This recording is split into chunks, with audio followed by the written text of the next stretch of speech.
ओम श्री सद्गुरु चरण कमलेभ्यो नमः।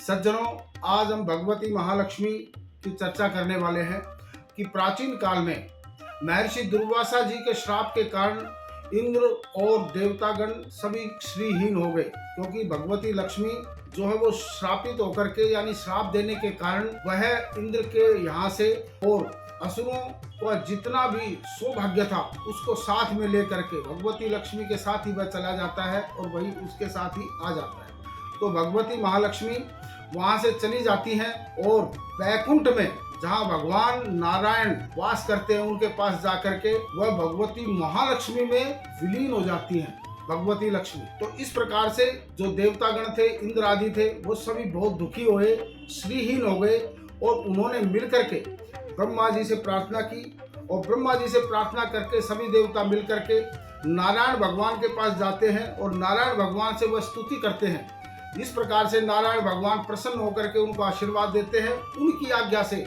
भगवती महालक्ष्मी में से निकल करके अपनी योग माया के द्वारा वह कालांतर में जाकर के समुद्र की पुत्री बन जाती हैं। और जब असुरों का और देवताओं का जब क्षीर सागर में मंथन हुआ, यानी कि जब समुद्र मंथन किया गया सज्जनों, उस समय भगवती महालक्ष्मी प्रकट होती है। जब भगवती महालक्ष्मी प्रकट होती है समुद्र मंथन में, इतनी कांचनीयवान, इतनी सुंदर दिव्य उनकी आभा थी कि चारों दिशाओं में चमचमाते हुए सभी लोगों की आंखें एक बार चुंधिया जाती हैं और सबके मुख से लगता है मिलकर के वह स्तुति करते हैं कि ये कौन सी शक्ति, ये कौन सी भगवती है, कौन सी ऐसी शक्ति है जो इतनी दिव्य है, शोभायमान है, जिनको पाने के लिए सभी लालायित हो गए।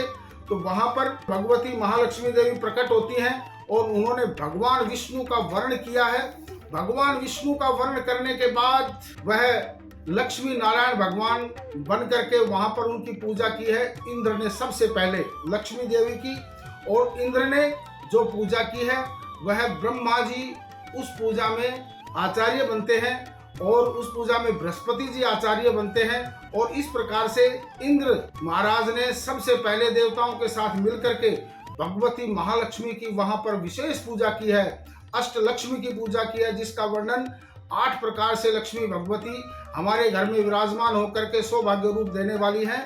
तो वह बात हम आपको अगली वीडियो में बताएंगे दोस्तों। और षोडशोपचार से 16 उपचारों के माध्यम से भगवती महालक्ष्मी का उन्होंने पूजन किया, जिससे वह स्वर्ग लक्ष्मी के रूप में वहां पर विद्यमान हुई और आद्य लक्ष्मी, सौभाग्य लक्ष्मी आदि के रूप में सबको आशीर्वाद दिया। सभी लोग खुश हुए, देवतागण खुश हुए और दोबारा से उन्होंने अपने अस्तित्व को प्राप्त किया। भगवती लक्ष्मी की दृष्टि मात्र से उनको सारा सौभाग्य वापस मिल गया और माँ की उनके पर कृपा हुई।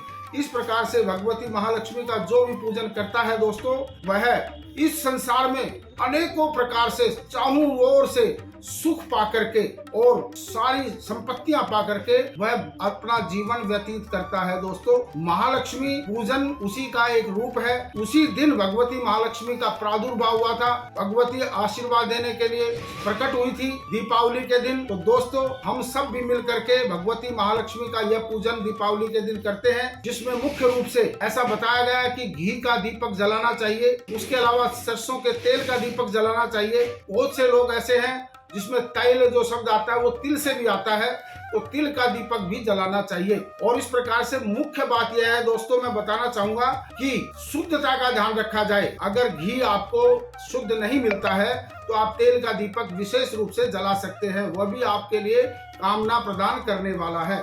तो दोस्तों, मैं बताना चाहूंगा कि जब यह हम पूजा करते हैं तो इसमें जो भगवती लक्ष्मी की पूजा है वह साल में एक ही दिन गणेश जी महाराज के साथ जो पूजा होती है वह कहते हैं गौरी और गणेश 2 सुपारी रखते हैं या साथ में पूजन जब हम करते हैं, तो ये बड़ी भ्रांति है। ये दोस्तों समझने की बात है। मैं अपने वीडियो के माध्यम से आपको बताने जा रहा हूं कि गौरी और गणेश की पूजा साल में हम सभी पूजाओं में करते हैं। जो भी हम पूजा करते हैं उसमें भगवान गणेश जी के साथ हम जो है गौरी की पूजा करते हैं, जो कि भगवान गणेश जी की माता जी हैं, गौरी जी।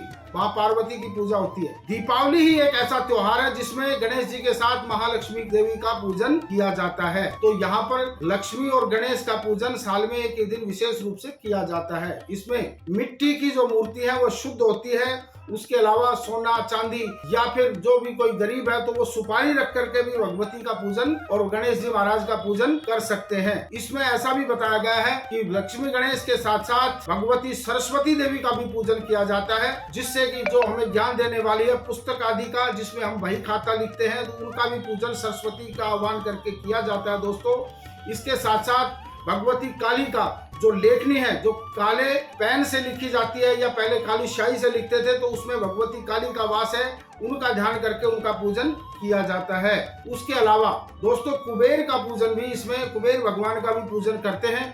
कुबेर भगवान का पूजन जब हम करते हैं तो उनसे प्रार्थना करते हैं। पूजन के बाद कुबेर की मूर्ति को हम अपने खजाने में, यानी हम अपने जो घर की तिजोरी है या विशेष जगह जहाँ पर धन आदि रखते हैं, वहाँ पर हम उनको स्थापित कर देते हैं। अब दोस्तों इस बात को समझना है। इसके अलावा हमें इस पूजन में क्या करना चाहिए, हमें जप तप या क्रिया या किसी भी माध्यम से भगवती को प्रसन्न करना है। षोडशोपचार जैसा कि हमने आपको बताया कि भगवती का पूजन सबसे पहले देवताओं ने 16 उपचारों के माध्यम से किया। उसके बाद उस पूजा को अगर कोई गरीब व्यक्ति है या सामर्थ्य नहीं है तो वो पंच उपचार से भी पूजन कर सकते हैं, जो कि हम पूजन की विधि या पूजन की क्रिया हम आपको अगली वीडियो में बताएंगे। तो किस प्रकार से भगवती का दिल से पूजन करें। अब इसके अंदर मुख्य बात यह है दोस्तों कि भगवती का पूजन करने के बाद जो हम दीपक जलाते हैं, जिसमें दीप माला होती है, वो पूजन के बाद जब दीप माला जलाते हैं तो वह घर के हर कमरे में या हर घर के स्थान में रखी जानी चाहिए, क्योंकि दीपक जो है घर में कोई भी स्थान ऐसा ना हो जो अंधेरे में हो, और वह सारी जगह पर, द्वार पर और पीछे, आगे, दाएं बाएं हर कमरे में दीपक जलना चाहिए। और सज्जनों, इसी दीपावली के दिन भगवान श्री राम 14 वर्ष का वनवास पूरा करके अपने घर में अयोध्या में आए थे। तो जिस दिन पूरी अयोध्या के लोगों ने घी के दिए जलाए थे, यानी पूरी नगरी को रोशनी से प्रज्वलित कर दिया था, तो उसी खुशी को मनाते हुए भी हम आज बता रहे हैं कि यह दीपावली का शुभ महोत्सव मनाया जाता है। हम सब के जीवन में भी यह मंगल करने वाला हो, हमारे अंदर के दीपक को जलाने वाला हो, यानी हमारे गुरुओं की कृपा से, हमारे देवताओं की कृपा से, हमारे माता पिता के आशीर्वाद से, आप सबका अपने अपने माता पिता के आशीर्वाद से आप सबके अंदर का जो दीपक है वो भी जले और आप खुश रहें और प्रसन्न रहें, सदा दिवाली मनाते रहें। इन्हीं शुभकामनाओं के साथ जय श्री राम।